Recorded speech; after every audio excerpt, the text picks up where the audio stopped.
আমাৰ প্ৰথম কথা এটা বহুত দিনৰ পৰা এটা ধাৰণা আছিলে যে বাংলাদেশৰ পৰা যিসকল মিয়া লোক আহে তেওঁলোকে কাম নকৰিলে কনষ্ট্ৰাকশ্যন নহয়।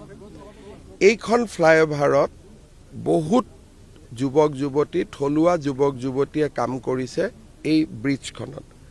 লাহে লাহে আমি অকণমান অসমীয়া ল'ৰা ছোৱালীকো কৰ্ম সংস্কৃতিৰ ফালে আনিব লাগিব। যোৱা 2 মাহ আগতে মই PWDৰ সকলো কণ্ট্ৰেক্টৰক লৈ এখন মিটিং পাতিছিলোঁ আৰু মই তেওঁলোকক কৈছিলোঁ যে তেওঁলোকে খুব মালদহ, শিলিগুৰি, জলপাইগুৰিৰ পৰা বাংলাদেশৰ পৰা অহা লোকসকলক ইয়াত লেবাৰ কৰিবৰ কাৰণে লৈ আহে। মই তেওঁলোকক লাহে লাহে বুজাই আছোঁ যে আমাৰ চাহ বাগিচাত ল'ৰা ছোৱালী আছে, জনজাতি লোক আছে, অসমীয়া ল'ৰা ছোৱালীৰ লাচিতে যদি শৰাইঘাট যুঁজিব পাৰিছিল, অসমীয়া ল'ৰা ছোৱালীয়ে দলং কিয় বনাব নোৱাৰে? মানসিকতা এটাৰ পৰিৱৰ্তন লাগে। এই দলংখনত অন্ততঃ টেকনিকেল কাম গোটেই আমাৰ অসমীয়া ল'ৰা ছোৱালীয়ে কৰিছে। লেবাৰ কামটোত হয়তো বাকী মানুহো আছে।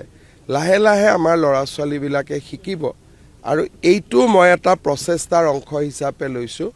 অলৰেডি মই PWDৰ কণ্ট্ৰেক্টৰসকলক কৈছোঁ যে অহা বাৰৰ পৰা 50% লেবাৰ থলুৱা আৰু খিলঞ্জীয়া হ'ব লাগিব। নহয় চক, মই এটা কথা ক'ম, আপোনালোকে যদি বগীবিলৰ দলংখন দেখে, বগীবিলৰ দলংখনৰ 100% ৱৰ্কাৰ আমাৰ মিচিং ল'ৰা ছোৱালী আছিলে। কিন্তু মাজত এটা পৰিৱেশ আহি গৈছিল যে অসমীয়াই এই কথাবোৰ চিন্তা কৰা বাদ দি দিছিলে। এতিয়া লাহে লাহে আকৌ সেই পৰিৱেশটো আমি উভতাই আনিব খুজিছোঁ। এনেকুৱা নহয় যে আজি কোনোবা এজন মিয়া মানুহ 51 চনৰ আগতে আহিলে, তেওঁকতো কাম কৰাত আমি কেতিয়াও আপত্তি নকৰোঁ, আমিওতো একোটা লজিকেল মানুহ। কিন্তু যোৱা 20-30 বছৰত অসমত ডেভেলপমেণ্ট হৈছে কাম দেখি সদায় বাংলাদেশৰ পৰা নতুন নতুন মানুহ সোমাব খোজে। আমি সোমাব ৰখুৱালে কেলকাতা বেংগলৰ পৰা সোমাই আহে। গতিকে অৰ্থনীতিটো যদি আমি ধৰি ৰাখোঁ তেতিয়া তেওঁলোকে সুযোগ নাপায়। আজি আপোনালোকে চাব, গুৱাহাটীত প্ৰত্যেকজন আমাৰ ফেমিলিতে গাড়ী চালকৰ কাৰণেও আমি অসমীয়া ল'ৰাজনক ৰখা নাই।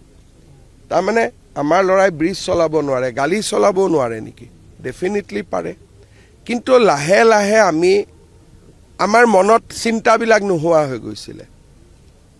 বগীবিল দলং মই আকৌ কৈছোঁ সম্পূৰ্ণ মিচিং ৱৰ্কাৰে বনোৱা আৰু সেই ৱৰ্কাৰবিলাকে আজি ডেইলি 2000 টকালৈকে তেওঁলোকে পইচা পাই ভাৰতৰ বিভিন্ন ৰাজ্যত গুচি গৈছে। জাগিৰোডত যি ছেমি কণ্ডাক্টৰ উদ্যোগ হৈ আছে তাতে বহুত অসমীয়া লেবাৰে কাম কৰি আছে, বহুত লেবাৰ উভতি আহিছে। গতিকে মোৰ এটা লক্ষ্য আছিল যে ইনফ্ৰাষ্ট্ৰাকচাৰৰ লগে লগে জাতিটোৰ অৰ্থনৈতিক মেৰুদণ্ডও সুদৃঢ় কৰা। সেইকাৰণে কেমেৰাৰ সন্মুখত নহয়, কেমেৰাৰ পৰা দূৰত যোৱা 1.5-2 মাহ আগতে মই PWDৰ সকলো কণ্ট্ৰেক্টৰক মাতি আনিছিলোঁ যে আপোনালোকে লাহে লাহে পৰিৱেশটো সলনি কৰক, নহ'লে মাজুলীত কাম এটা কৰিবৰ কাৰণেও ধুবুৰীৰ পৰা লেবাৰ লৈ যায়। মাজুলীৰ স্থানীয় ল'ৰাই সুযোগ পাব লাগে, বুজাব লাগে, ট্ৰেইনিং কৰিব লাগে। এই দিশবিলাকতো আমি ডেফিনেটলি চকু দি আছোঁ আৰু যিমানটো পাৰে বা পৰা যায় আমি ডেফিনেটলি কৰিব চেষ্টা কৰি আছোঁ। এই ব্ৰিজখন তাৰ এটা জ্বলন্ত উদাহৰণ।